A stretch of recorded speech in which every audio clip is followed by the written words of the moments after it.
Así que demos comienzo y bueno, igual está abierta la entrada, con lo cual si alguien se quiere unir, digamos que va a poder hacerlo. Bueno, buenas tardes a todos y a todas. Muchas gracias de nuevo por estar compartiendo como estos espacios con nosotros y con nosotras. Hoy vamos a tener un conversatorio que hemos titulado Criterios para acompañar trayectorias educativas de niños, niñas y adolescentes en pandemia. Y es un conversatorio en el cual nos acompaña Cristina Julio Maturana.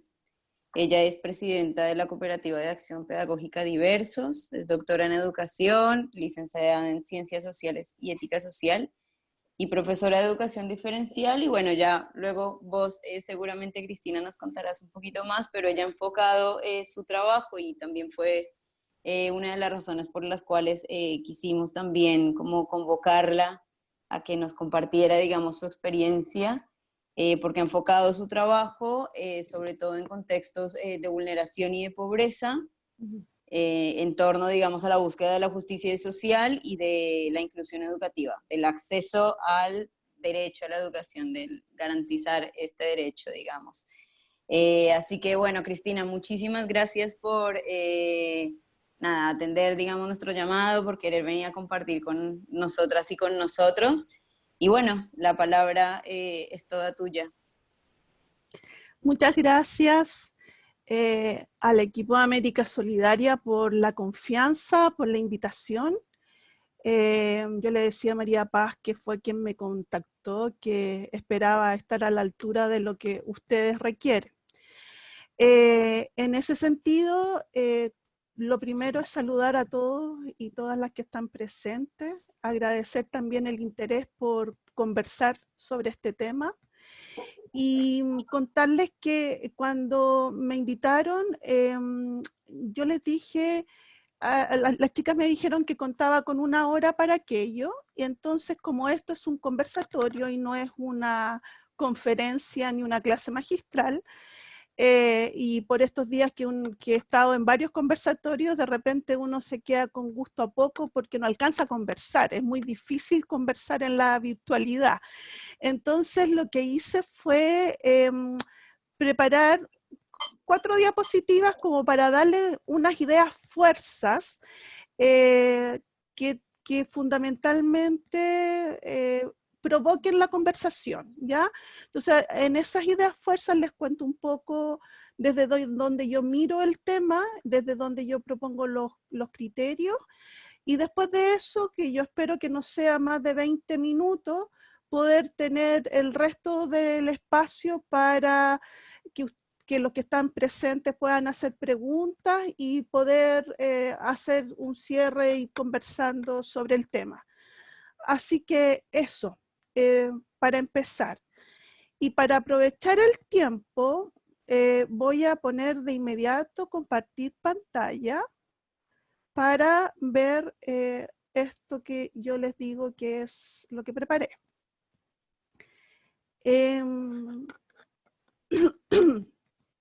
Entonces, lo primero, ya les dijeron que yo formo parte de la Cooperativa de Acción Pedagógica Diversos, aunque llevo varios años también dedicada a la academia.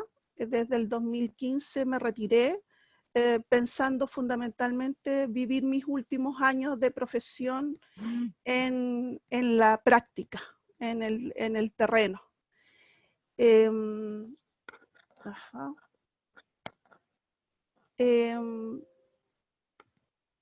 En ese sentido, organicé la presentación en las 3 ideas que giran en torno al título que pusimos, ¿no? Por una parte, el tema de las trayectorias educativas, los contextos de pandemia y los criterios para acompañar. En ese sentido, voy a partir con las trayectorias educativas y decirles que acá en este recuadro rojo de la mano izquierda de la pantalla indica un punto de partida que es la Convención de los Derechos de los Niños y las Niñas y el contexto en que está ocurriendo esto ahora. Desde el año 89, cuando emergió la convención, se empieza a movilizar el mundo en torno al derecho a la educación y se generan dos grandes movimientos, el movimiento de educación para todos y el movimiento de educación inclusiva. En esos años y hasta hoy, fundamentalmente hasta hace unos 5 o 6 años atrás, el foco estaba puesto en la cobertura escolar. Y por lo tanto en avanzar en escolarización, en escolarizar a los niños.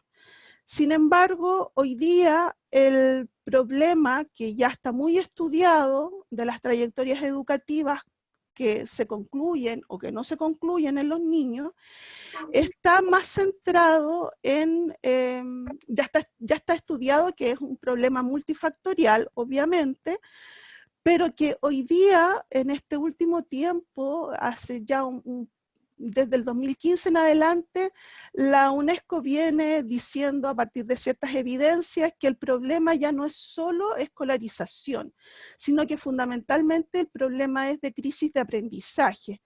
Los niños y las niñas, aunque van a la escuela, no están aprendiendo. Y especialmente los niños y las niñas que provienen de familias de contextos de mayor vulneración de derechos.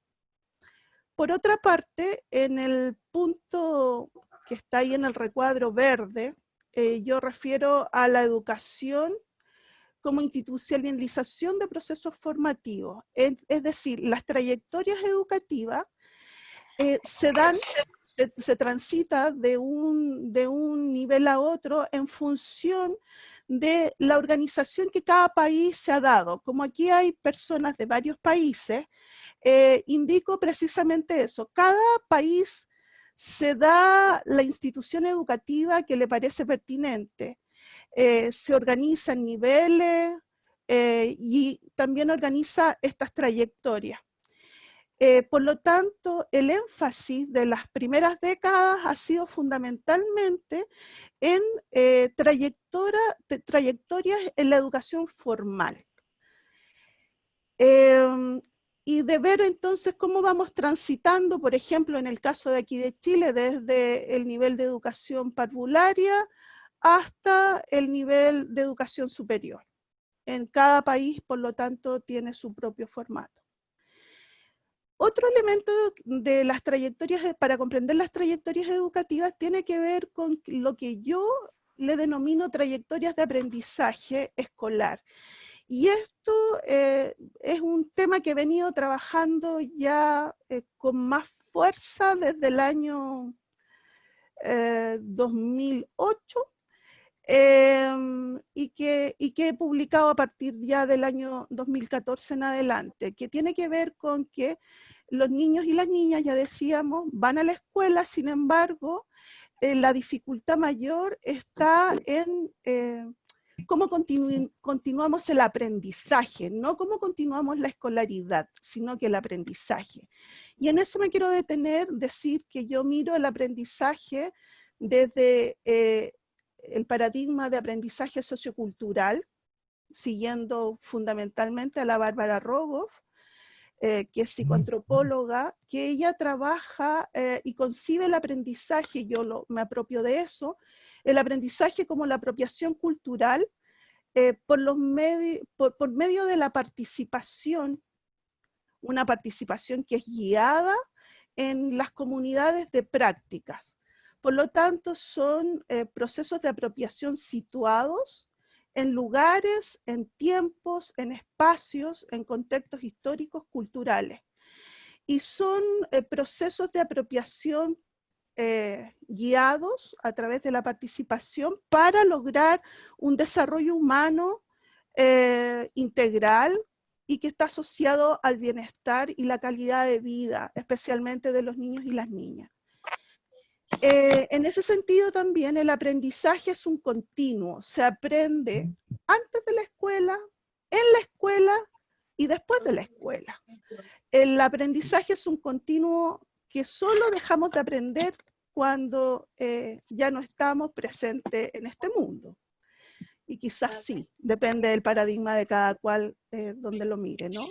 Y el tercer elemento en relación a las trayectorias de aprendizaje es que el problema entonces es la continuidad de aprendizaje o la discontinuidad que hay en algunos niños y niñas, especialmente de contextos de mayor vulneración de derechos, en poder darle continuidad por el encuentro o desencuentro cultural que existe entre la cultura escolar y la cultura de la cual provienen los niños y las niñas. Y el último elemento que quisiera decir en relación a las trayectorias educativas tiene que ver con la crisis de la escuela tradicional y la crisis de aprendizajes, ¿no? Hoy día, y a propósito de la pandemia, los niños valoran la escuela y la valoran fundamentalmente como un espacio de socialización. Si uno, de algunos elementos que uno ha podido ir leyendo en el contexto de la pandemia, los niños lo que extrañan de la escuela es jugar con sus compañeros. Extrañan a sus compañeros. Por lo tanto, los niños siguen valorando la escuela como ese espacio de socialización. Por otra parte, la escuela, yo también la valoro, y la valoro, porque hay gente que dice cerremos las escuelas, es la oportunidad en este minuto para cerrar las escuelas y que los niños ya no vayan a la escuela.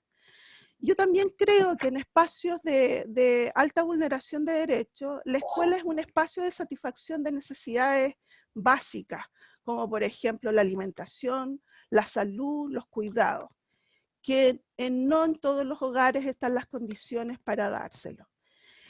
Y por lo tanto el Estado tiene que encargarse. Por otra parte, la escuela para mí es la experiencia anticipada de la sociedad que soñamos. Por lo tanto, la escuela es el espacio ideal para aprender a convivir con otros y aprender a convivir en los valores que queremos y soñamos para la sociedad. En ese sentido, entonces, el desafío de la escuela ante la crisis de los aprendizajes, desde mi perspectiva y de los estudios que yo he podido realizar, tiene que ver con garantizar la continuidad de los aprendizajes que desarrollan en el hogar, en los contextos comunitarios, con aquellos elementos más curriculares, formales de la escuela, y al mismo tiempo repensar el formato de la escuela. Ya voy a referirme a eso cuando plantee los criterios. El segundo elemento que quería, y esto lo voy a pasar más rápido, tiene que ver con el contexto de pandemia. Entonces estamos mirando trayectorias educativas en un contexto diferente, en un contexto de pandemia.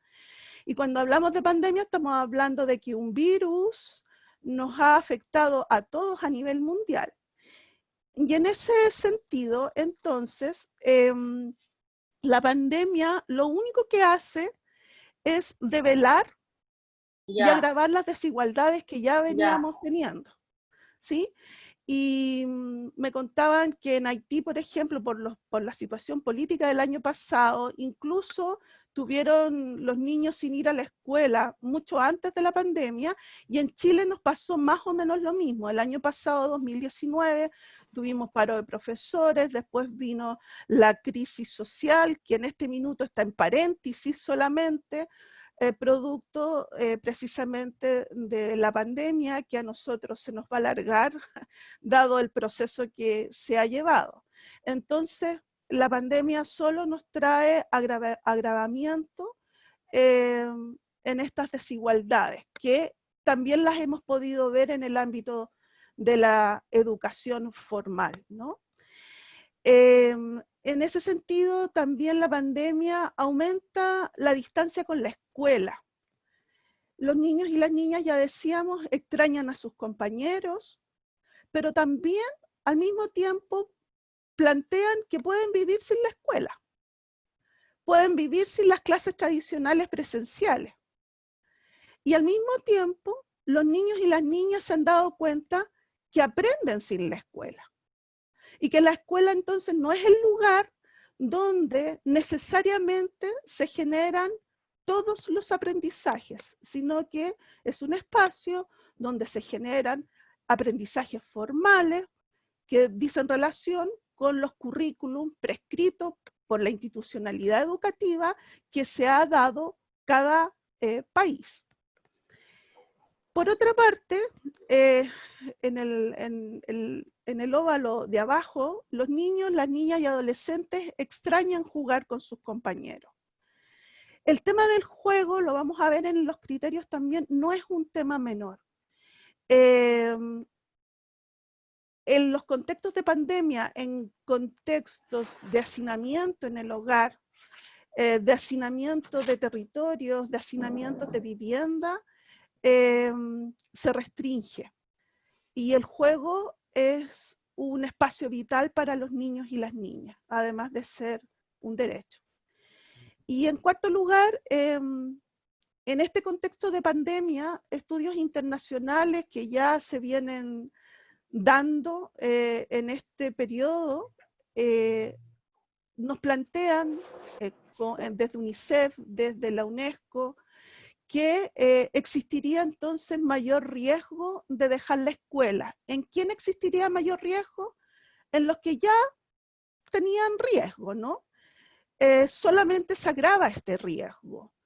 Y el riesgo está fundamentalmente en los contextos de mayor pobreza.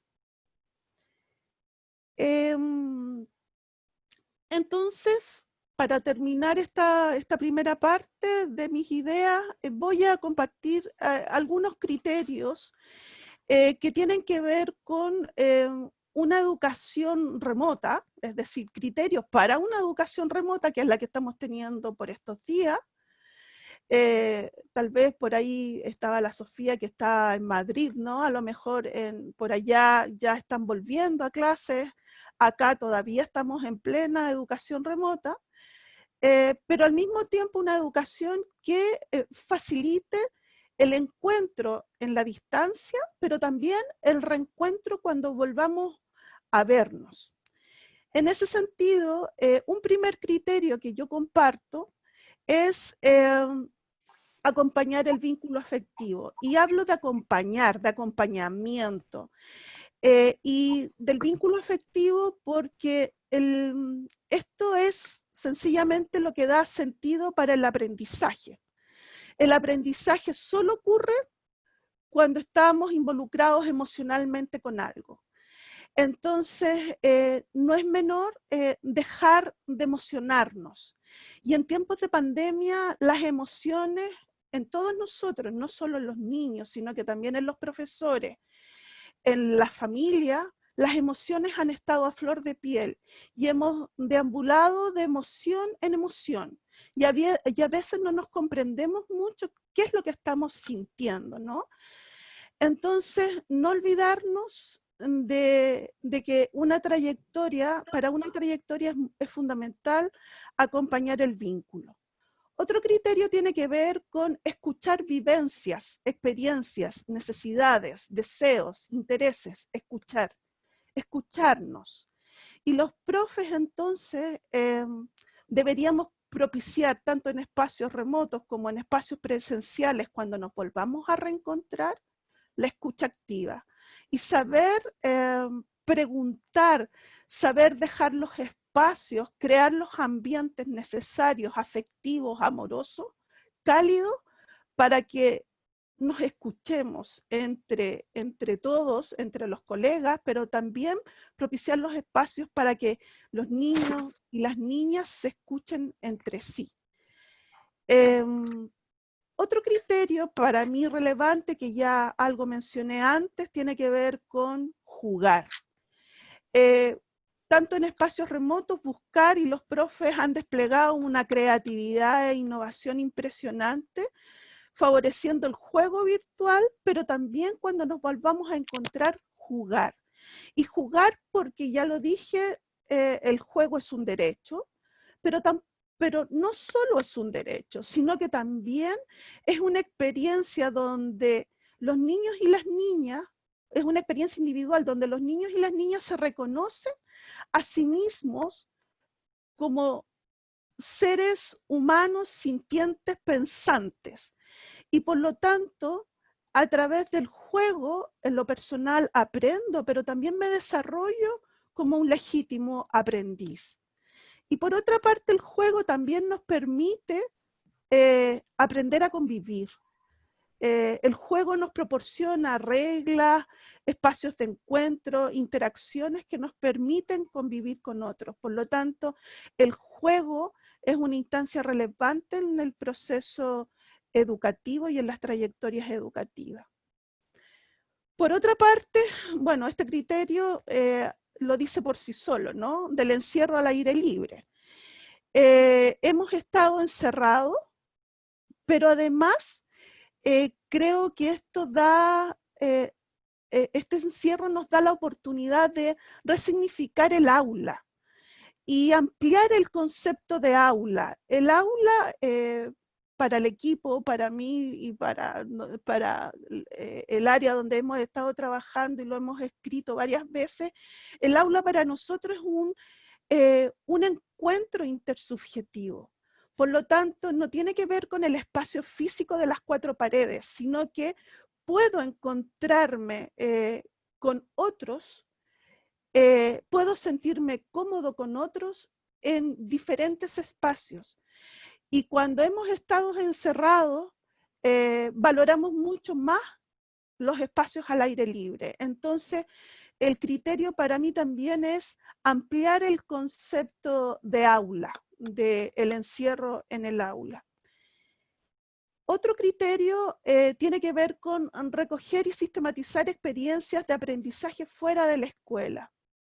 Los niños y las niñas, ya dijimos, desde un aprendizaje sociocultural y situado, los niños y las niñas han aprendido un montón de cosas, no solo lo que los profes han hecho en sus clases remotas, sino que han tenido otras experiencias y cada experiencia le ha dado la posibilidad de aprender. Entonces, más bien es preparándonos para el retorno, es recoger y sistematizar experiencias, preguntarle a los niños qué están aprendiendo, qué otras cosas han aprendido en el día, tener espacios de diálogo en estos vínculos afectivos y preguntarles qué han aprendido, preguntarle a las familias qué creen ellos que están aprendiendo los niños más allá de lo que hacemos en las clases. Y en ese sentido también aprendizaje pensando como en la construcción de conocimiento asociado no solo a cuestiones conceptuales, que también son relevantes. Por ejemplo, hemos aprendido conceptos como la palabra pandemia, hemos aprendido lo que es el COVID-19, hemos aprendido lo que es un virus, hemos aprendido conceptos, pero también hemos aprendido habilidades como por ejemplo cocinar, hacer la cama, hacer el aseo en la casa. Hemos aprendido a convivir con quienes estamos confinados, en confinamiento, en mi espacio, en mi pasaje, en mi mediagua, en el barrio, etc. Entonces, recoger y sistematizar esas experiencias de aprendizaje desde una perspectiva amplia de aprendizaje. Otro criterio tiene que ver con establecer puentes entre los aprendizajes construidos por los niños y las niñas en espacios de educación informal, como es el hogar, el barrio, con aquellos objetivos de aprendizaje, eso que dice OA, en Chile se llama objetivos de aprendizajes escolares, que están planteados en el currículum prescrito por el país.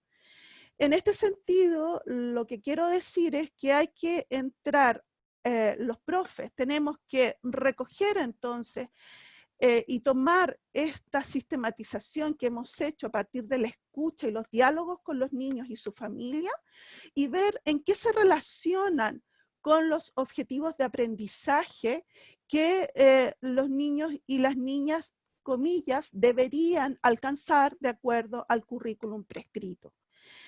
Y establecer nosotros los vínculos, lo que manda entonces el conocimiento previo que trae el niño y la niña, y nosotros entonces ayudar a hacer el tránsito hacia estos nuevos aprendizajes que nos solicita el currículum formal. Desde esta perspectiva, otro criterio es crear proyectos integrados tal vez en contextos virtuales es difícil, pero cuando volvamos a la escuela, cuando volvamos a reencontrarnos, yo sugiero esto de crear proyectos integrados con la participación de los niños, las niñas, los apoderados, que permitan esta continuidad. Fuimos recogiendo y sistematizando experiencias. Vamos viendo el vínculo que hay con el currículum prescrito. Entonces, inventemos proyectos que permitan integrar disciplinas.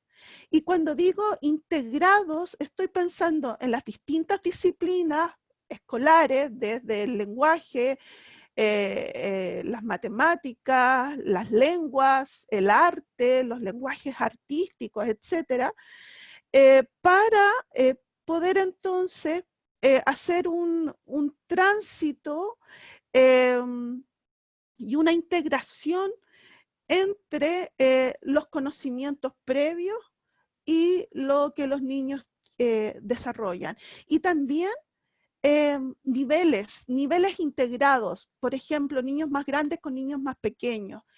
Desde una perspectiva vygotskiana, eso facilita mucho más el aprendizaje. Dos criterios más y con eso termino. Acompañar los procesos pedagógicos interdisciplinarios y colaborativos. Es decir, hoy más que nunca necesitamos equipos interdisciplinarios que colaborativamente podamos entonces crear estos proyectos innovadores. ¿Por qué? Porque las miradas de los psicólogos, de los trabajadores sociales, fonoaudiólogos, de los profes de las distintas disciplinas, etcétera, nos pueden ayudar a pensar y repensar el regreso, el retorno, considerando hoy día todos los factores de cuidado asociados a la salud de los niños y las niñas y sus familias, todo lo que significa la protección y el derecho a la salud, pero al mismo tiempo todo lo que significa el derecho a aprender a través del juego, el derecho a convivir con otros niños y niñas. Y yo siempre digo, a problemas complejos, equipos complejos. Entre más factores estén en juego, estén jugando en contra al riesgo de continuar las trayectorias de aprendizaje, se requieren más ojos, más oídos, más manos para trabajar en volver a reencontrar y volver a encontrar y hacer los puentes entre lo que los niños viven y lo que la escuela pretende que vivan. Y ojalá fuera lo mismo, ¿no? Pero bueno, eso es para conversarlo después. Y finalmente entonces el transformar la escuela. Transformar fundamentalmente lo que nosotros llamamos el formato de la escuela. Es decir, los tiempos de la escuela. ¿Quién dijo que los horarios tenían que ser como los organizamos? ¿Quién dijo que los espacios tenían que ser por aulas cerradas y por niveles educativos? Yo creo, y esto escuchando en otro conversatorio, esto no es nuestro, pero hemos aprendido escuchando a otros también, por ejemplo, lo que plantea Tonucci, ¿no? Tonucci plantea, hay que aprender de cómo hemos aprendido en la casa. En la casa tenemos diferentes ambientes. No cocinamos, por ejemplo, en el baño, cocinamos en la cocina. En el baño aprendemos a asearnos y tiene un propósito. Y en el comedor aprendemos a comer y a convivir, etcétera. En el patio, si es que tenemos la posibilidad de tener un espacio, podemos tener una huerta, regar, etcétera.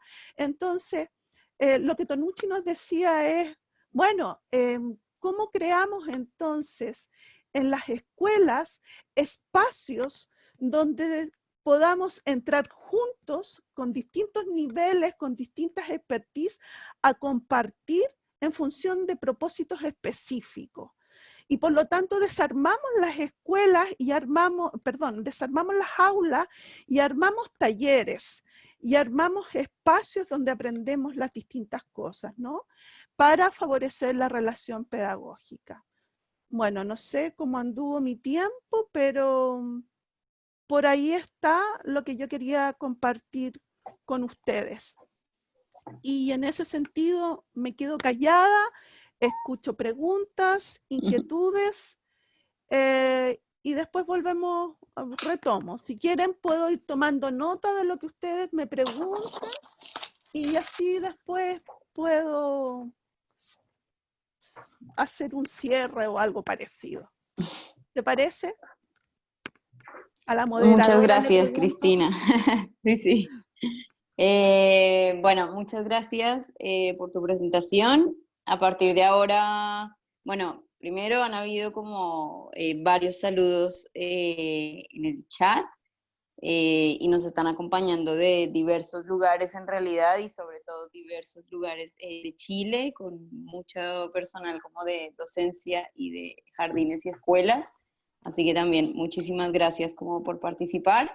Queda abierto el chat para preguntas y bueno, nada, en este momento cada cual puede sentirse libre, digamos, de poder abrir su micrófono y nada, intervenir, preguntar y opinar sobre la presentación y el tema que nos trajo Cristina. Bueno, antes de seguir voy a revisar el chat y mientras eso, Cristina, la verdad que mientras tú revisas justamente el chat, son... ¿sí? Mientras tú revisas Dale. el chat, quería saludar que veo muchas o varias caras conocidas. No las puedo ver a todas porque la pantalla no me la permite. Tendría que ir viendo uno por uno, pero quiero saludar ahí a varias caras conocidas. Colegas, todas. Eso. Dime. No, que te quería decir que justamente tu presentación viene tocando como algunos de los puntos que por ahí se ponen más en cuestión ahora, que tiene que ver un poco con, bueno, esta es como una oportunidad para transformar quizás el sistema educativo del cual somos hijos e hijas.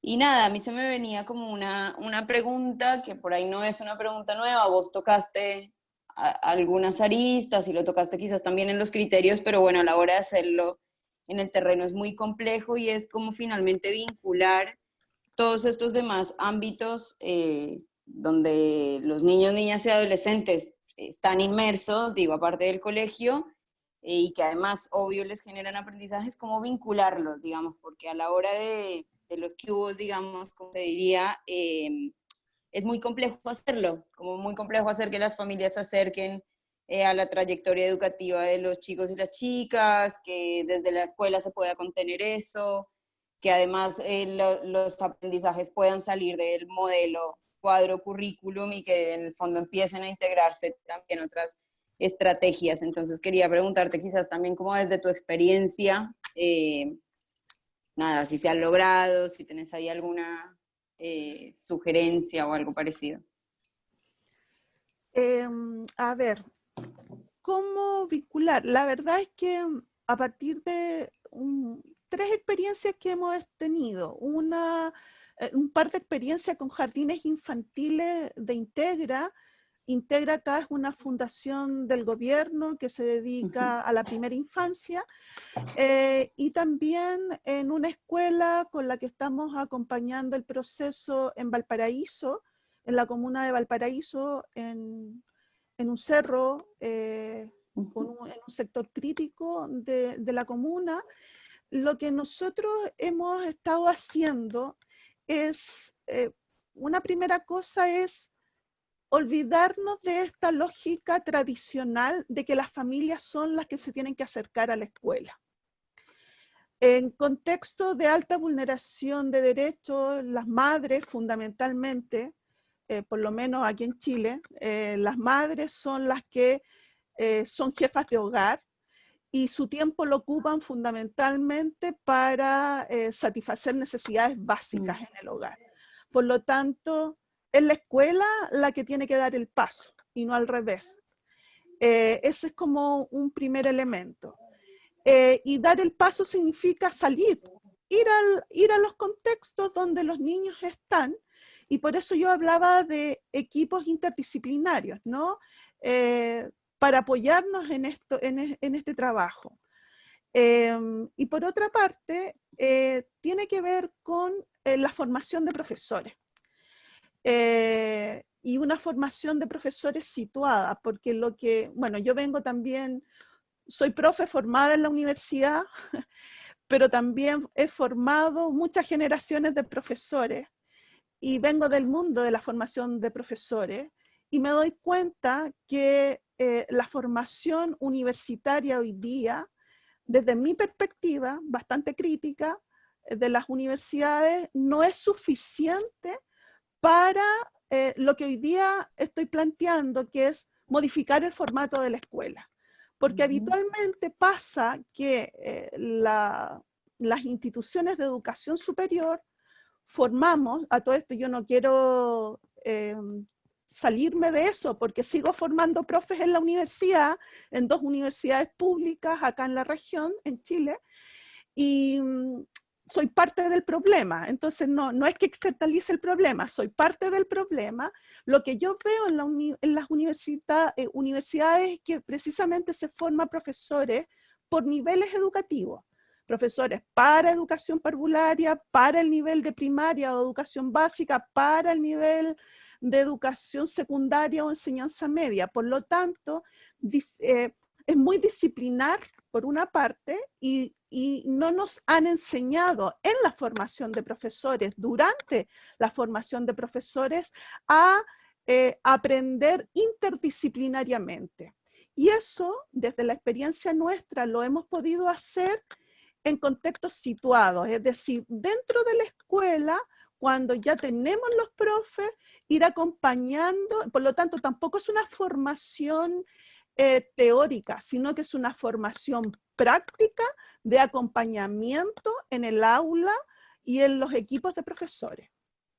Y acompañando, escuchando sus necesidades y colaborando con ellos en los procesos de innovación, de transformar el formato de la escuela. Eso, por ahí, Bacán, gracias. para empezar.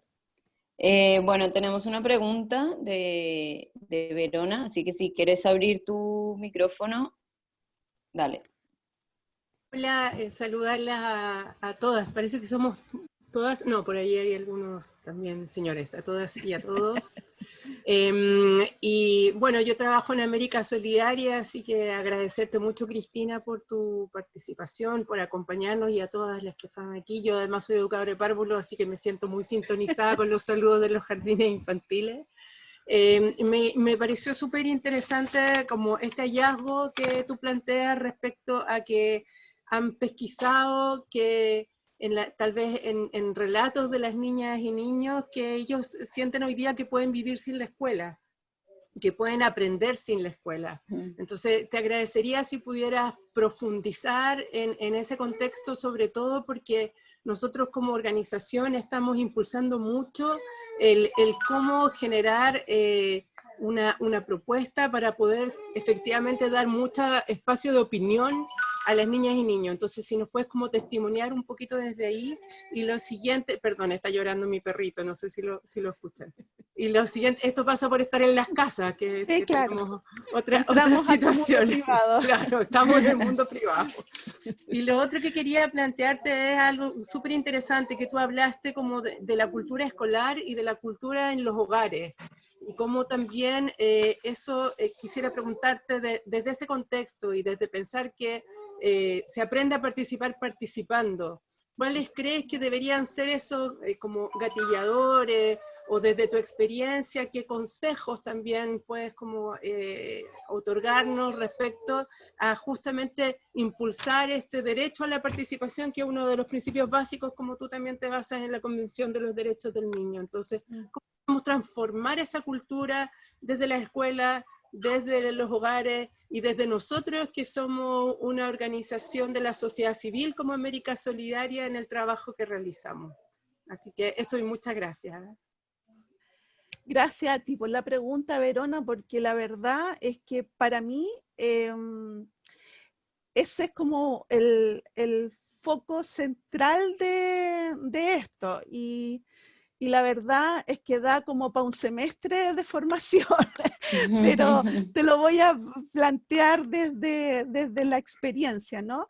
Y sin consejo, porque igual ustedes cuando me decían, danos algunas estrategias, yo no creo ni en las estrategias, ni en los consejos, ni en las recetas, porque creo en la diversidad de las personas, la diversidad de los territorios, la diversidad de las comunidades educativas, de las organizaciones, por lo tanto, no hay consejo que valga cuando hay diversidad, pero sí puedo compartir algunos criterios a partir de mi experiencia, y eso es lo que voy a hacer. Entonces, a ver, desde mi experiencia de autoformación, ¿no? De estudio y de investigación, lo primero es que las invito, y si quieren América Solidaria puedo compartir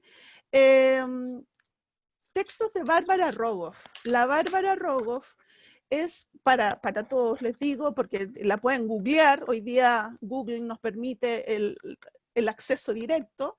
La Bárbara Rogoff es una psicoantropóloga que trabaja en la Universidad de California, pero fundamentalmente sus investigaciones las ha hecho con comunidades mayas en Guatemala.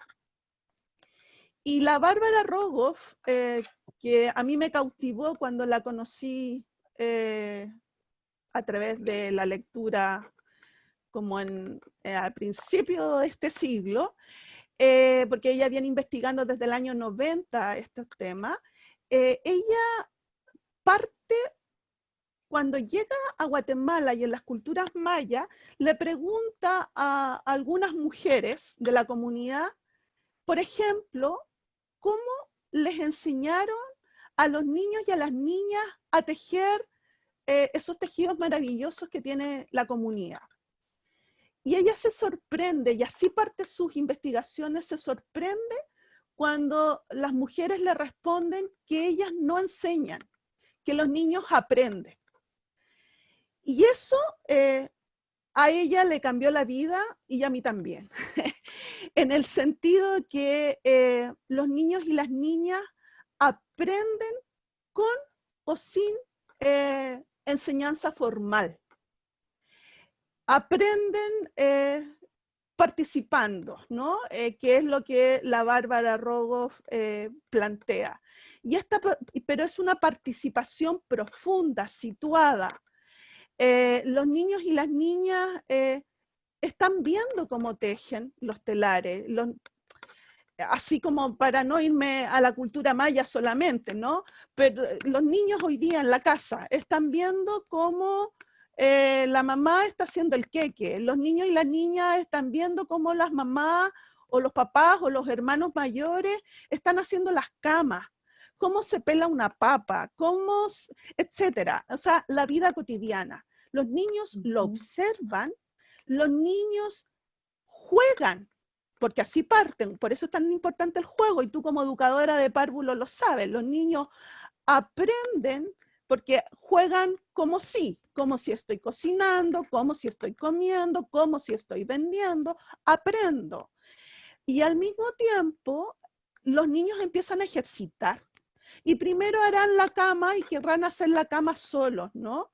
Y la cama les va a quedar arrugada y no lo suficientemente estirada. Y los niños, hasta que solo se van corrigiendo, porque van dándose cuenta y van desarrollando las habilidades que requieren, pueden ir entonces aprendiendo. Eso es como muy sintéticamente a partir de la experiencia, pero todo esto está muy escrito por la misma autora en varios artículos, y yo también a partir de que la descubrí ya también vengo trabajando este tema, ¿sí? Y por otra parte, en ese mismo sentido, y voy a la segunda parte de tu pregunta que tiene que ver con la cultura escolar y la cultura de los hogares, es que habitualmente nos pasa que hay un quiebre muy profundo entre la cultura del hogar o las culturas de los diversos hogares, porque hay muchos y múltiples tipos de hogares, y la cultura de la escuela.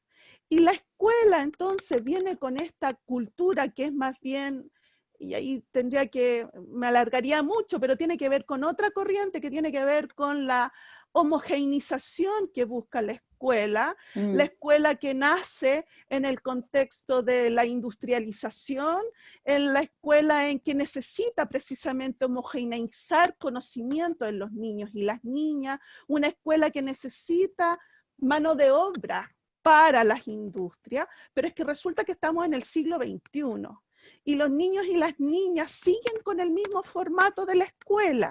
Y los niños, y entramos a pelear en las escuelas, a quitarles los celulares, por ejemplo, cuando tienen celular y van con celular, sobre todo los adolescentes. Entonces, el tema es cómo tratamos de derrumbar esta cultura homogénea, además hegemónica, adultocéntrica, que está ordenada por los adultos y para los adultos.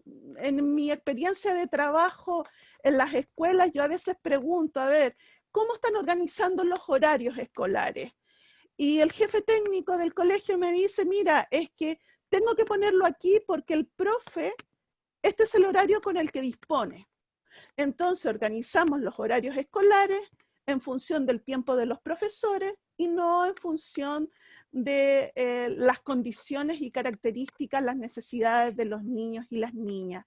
Entonces, solo decir eso respecto a la cultura escolar, pero ahí hay mucho que profundizar y por eso digo que hay algunos que dicen que hay que bajar la cortina y cerrar las escuelas, ya no más escuelas, desescolarización, muchas homeschool, pero todos esos proyectos para mí, como los Waldorf, Reggio Emilia, escuelitas libres y felices, etcétera, etcétera, están en condiciones para solo un segmento de la población que es el segmento que puede pagarlas, por lo menos en Chile, no sé cómo será en los otros lugares. Y acá nosotros somos fieles defensores de la educación pública. Y la educación pública gratuita que garantiza el derecho a aprender, no solo el derecho a estar en la escuela, sino que el derecho a aprender de los niños y las niñas. Eso. No sé si respondí tu pregunta. Muchas gracias, Cristina. Acá teníamos una intervención de Evelyn Vera, que si vos querés abrir tu micrófono, nada, para que la digas, estaría buenísimo. Tenemos dos intervenciones y una pregunta más. Pero no sé si Evelyn está por ahí. Sí. No, la veo, pero no la escucho. Oh, ¿ahora sí? Ahora sí. Hola a todas. Hola. Hola. Mi comentario era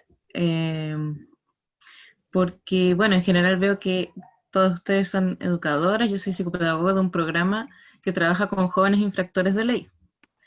La mayoría de ellos ya son adolescentes de 13 años hacia arriba y yo he podido observar su comportamiento, en el apego que le tienen al colegio, parece ser mayor en cierto sentido en sus tareas, por las tareas dadas por los profesores. Tengo un caso, por ejemplo, que justo estaba trabajando con él antes de iniciar aquí y estábamos trabajando con una guía de aprendizaje que le envió el profesor de matemáticas. Una guía que muy probablemente, como en experiencias anteriores, él hubiera quizás entregado hecha a la mitad, si se lo hubieran dado en la sala de clase, o quizás no lo hubiera hecho. Pero al estar en la casa y tener quizás más opciones a quién preguntarle, porque él trabaja igual con otros programas, se da la oportunidad quizás de conversar o de aprender de una forma más personalizada, en un contexto quizás más privado, porque puede preguntar cosas que quizás a sus compañeros le parecerían una tontería. Y de repente esto me ha hecho cuestionar el hecho de que siempre se habla, o yo he escuchado sobre la resignificación del aprendizaje en los contextos de las escuelas.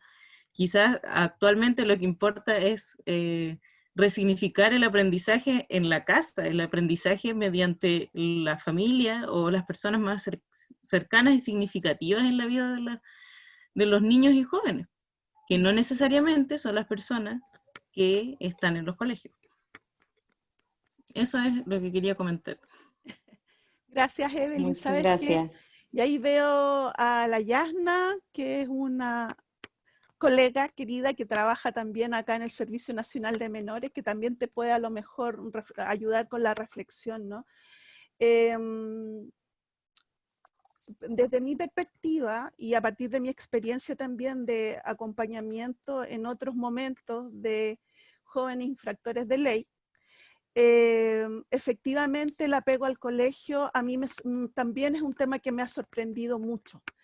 Y mucho antes de la pandemia.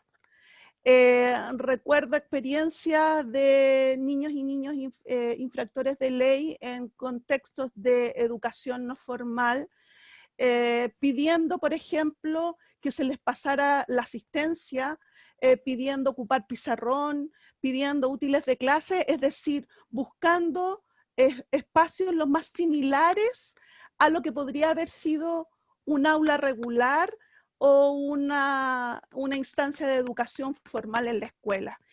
Y bueno, en esos procesos, con incluso guiando tesis y prácticas de estudiantes, siempre reflexionábamos sobre este tema. ¿Por qué? Y resulta que no tengo nada escrito al respecto, por lo tanto solo te voy a responder desde la experiencia, ¿no? El valor de la escuela para los niños más pobres. La escuela es un espacio de socialización. Soy en tanto existo y convivo con otros. Entonces, las tareas hacen que a mí se me fortalezca la identidad de aprendiz. Y eso sí que lo he escrito, el concepto de identidad de aprendiz. Hay niños y niñas que, producto de sus peculiaridades, han ido construyéndose una identidad de aprendiz muy negativa y nefasta. No puedo aprender. ¿Por qué no puedes aprender? Porque yo soy tonto. ¿Por qué soy tonto? Porque yo me cuesta leer, porque no entiendo las sumas, porque la tía me reta, mis compañeros me dicen que soy tonto. Es decir, hay una cantidad de insumos en el contexto escolar que van haciendo que los niños vayan redefiniéndose como unos aprendices incapaces. Y lo que nosotros, incluso, cuando yo digo infractores de ley, incluso trabajando en la cárcel de menores, los chiquillos que han incluso robado son legítimos aprendices, porque saben perfectamente cómo delinquir. Yo no sabría. Yo no sabría, aunque tengo toda la motricidad, etcétera, pero ellos tienen un aprendizaje, han aprendido, son legítimos aprendices. Y a veces pasa que cuando uno acompaña a chiquillos que han tenido complejidades por su situación de delitos, esos chiquillos vuelven a ser los niños y las niñas inseguros y dicen, tía, ¿cómo lo tengo que hacer? ¿Me puede ayudar? Venga, y aquí la quiero para mí sola porque usted me puede ayudar a resignificar mi identidad de aprendiz. Usted me puede ayudar y me puede acompañar en este proceso de que sí puedo aprender. Yo creo que por ahí viene el tema del valor. Evelyn, gracias por tu reflexión. Y tenemos otra reflexión que también tiene algo que ver, que es de Fernanda, que no puede abrir su micrófono porque su bebé duerme cerca, entonces la voy a leer.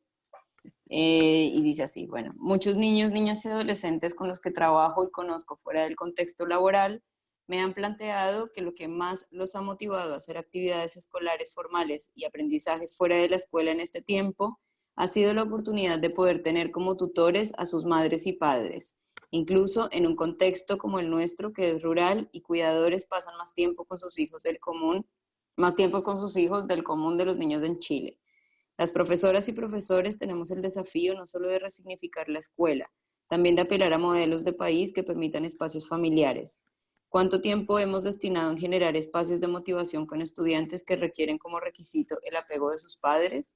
El contexto de pandemia da esta oportunidad de conversar con padres sobre el rol afectivo desde Ancud en la isla de Chiloé.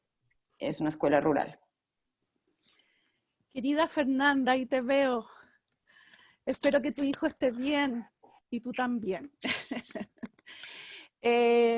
Sí, ¿qué te puedo decir? Que fortalecer la reflexión que tú haces, ¿no? El tema del vínculo con la familia. Yo comparto absolutamente que esta es una oportunidad, en lo que yo decía como criterio de crear vínculos para establecer los puentes entre la familia y la escuela. Y para los niños, si tú lo planteas en el sector rural, imagínate en el sector urbano. Para los niños y las niñas ha sido un reencuentro con sus padres y están felices de tenerlos allí. El tema es saber si los padres están tan felices de estar todo el día con sus hijos cuando no estaban acostumbrados a aquello porque pasaban muchas horas en la escuela. Entonces, el tema hoy día es también saber cómo es el vínculo, ¿no? Y en eso me parece súper pertinente lo que tú planteas, porque también con padres estresados, el vínculo a lo mejor no es el mejor vínculo, ¿no?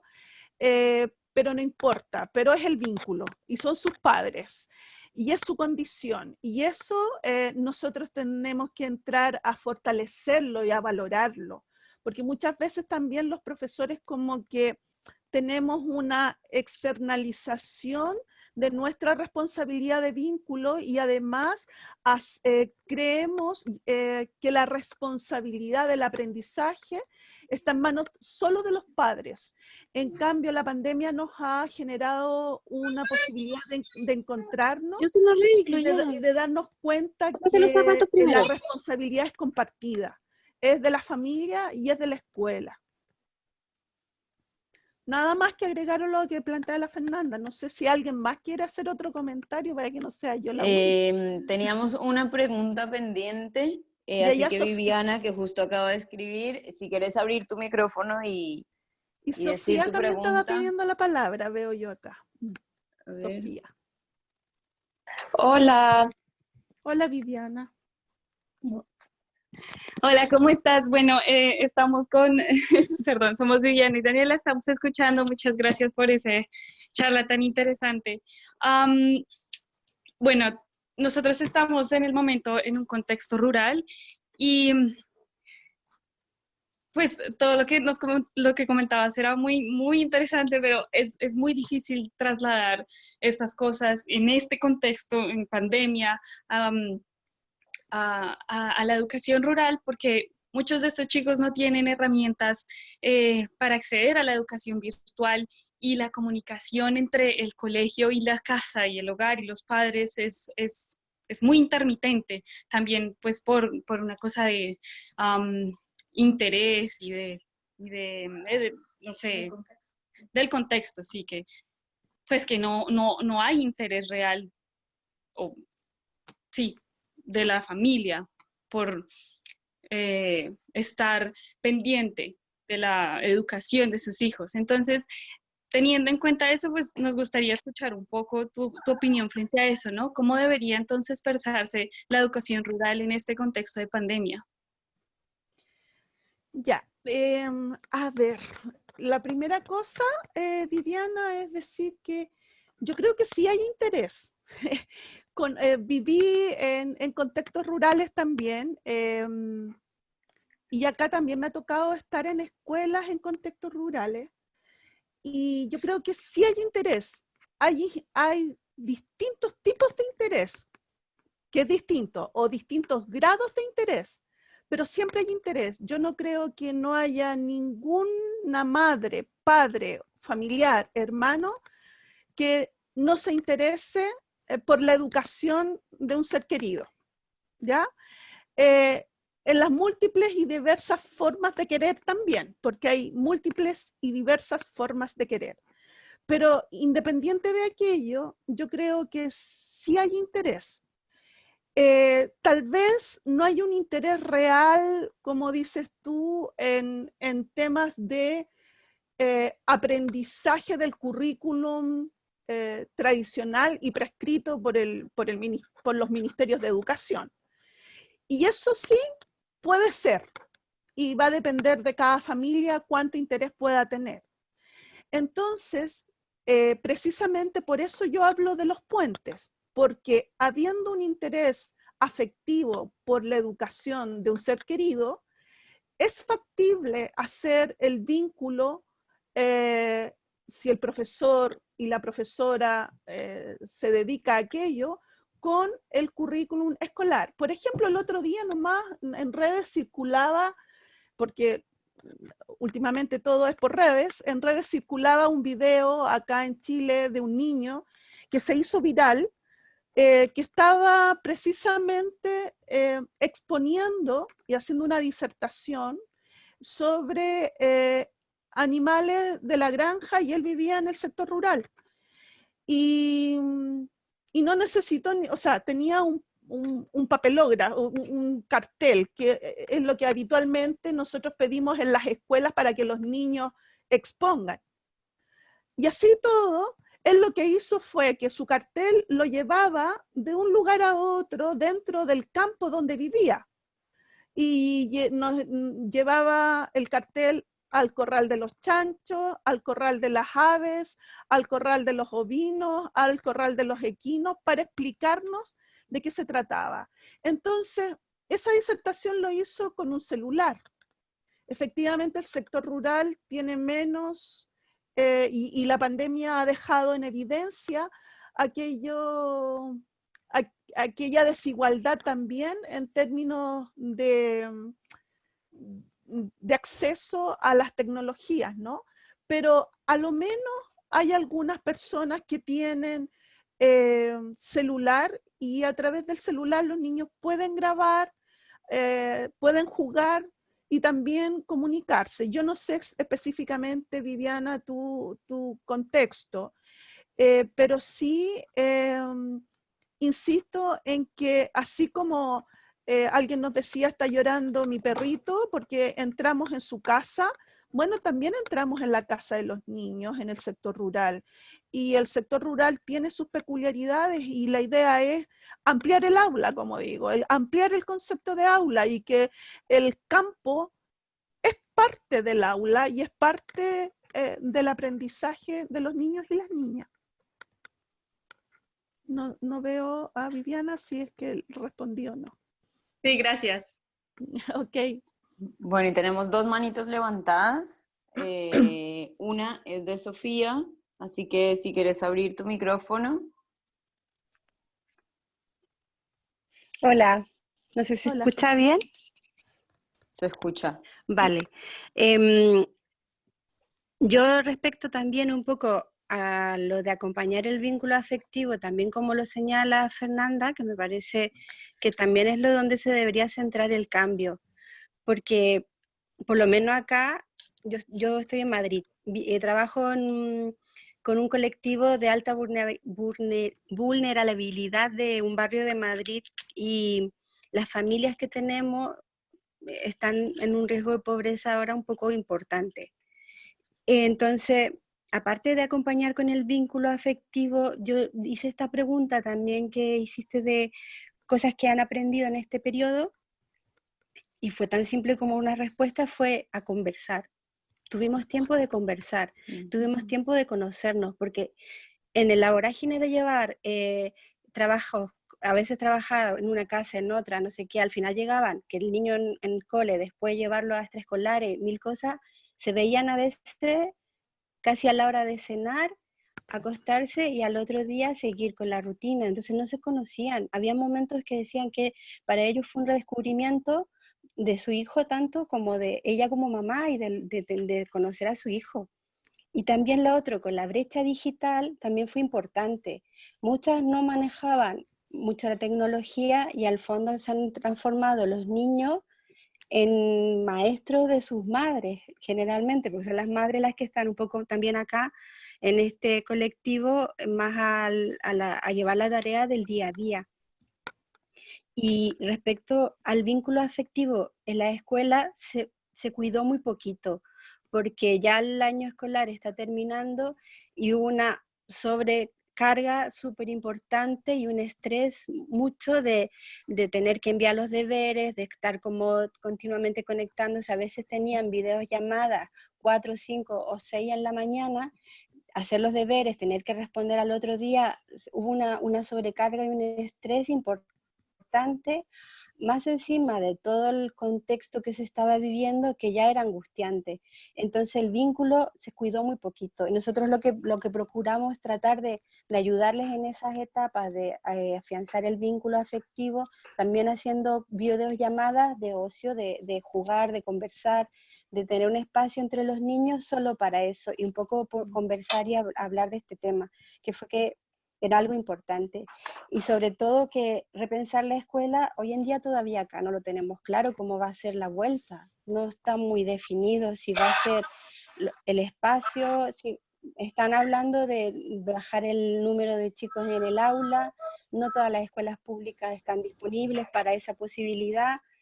Entonces esto de repensar que los padres pueden ser unos agentes significativos del aprendizaje, si se les puede enseñar un poquito más a ellos cómo acompañar a los niños, yo creo que es súper importante. Me ha encantado cómo lo has presentado todo, me ha encantado. Gracias, Sofía.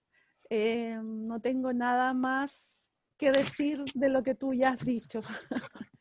Que me alegra verte después de tantos años. Y Evelyn, también había una manito levantada ahí, así que si quieres hacer tu pregunta, ya estamos casi al borde de cerrar, así que estas serían más o menos las últimas intervenciones, pero si quieres abrir tu micrófono. Sí, por acá. No sé, ¿me Dale. escuchan? Se te escucha. Bueno, primero contarles que yo trabajo en un jardín de la Junji, Rodelillo, que se llama Burbujita, ¿ya?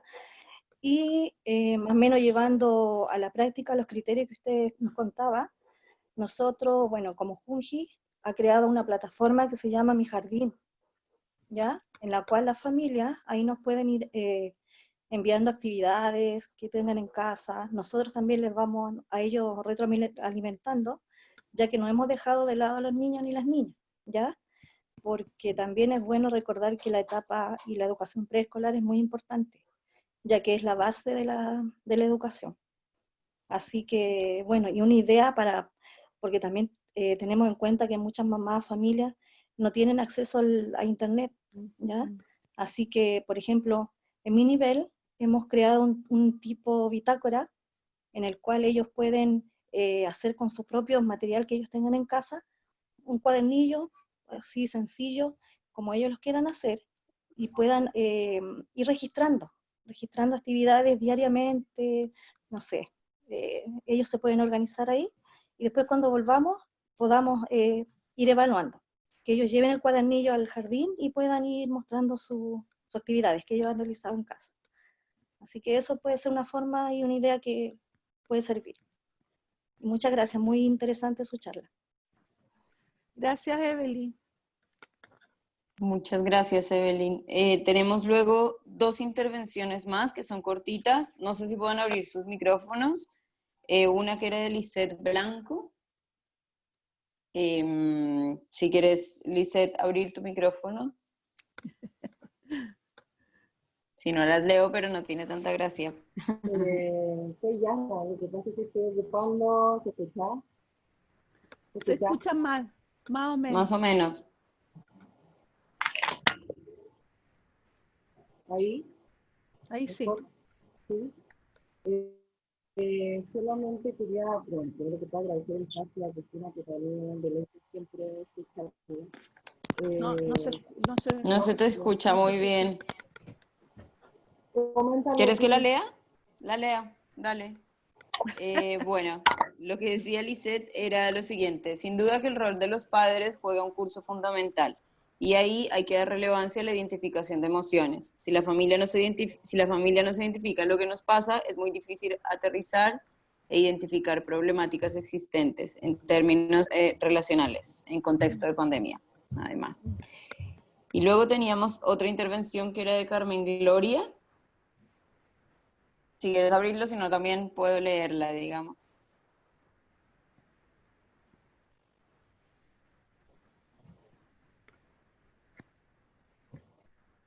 Bueno, me parece que voy a leerla. Y que dice, respecto a la convivencia diaria de los padres con los hijos, lo que por la rutina diaria de trabajo y colegio no se daba más allá de un par de horas, es importante la contención emocional de ambas partes. Bueno, esas serían las dos intervenciones que nos quedaban pendientes. No sé, Cristina, si tengas como alguna última cosa que decir, digamos también con relación a estas últimas intervenciones. Solo decir que Lisbeth Blanco se llama Yasna, que te Ah, parece bueno. que es el computador de tu hija, me imagino.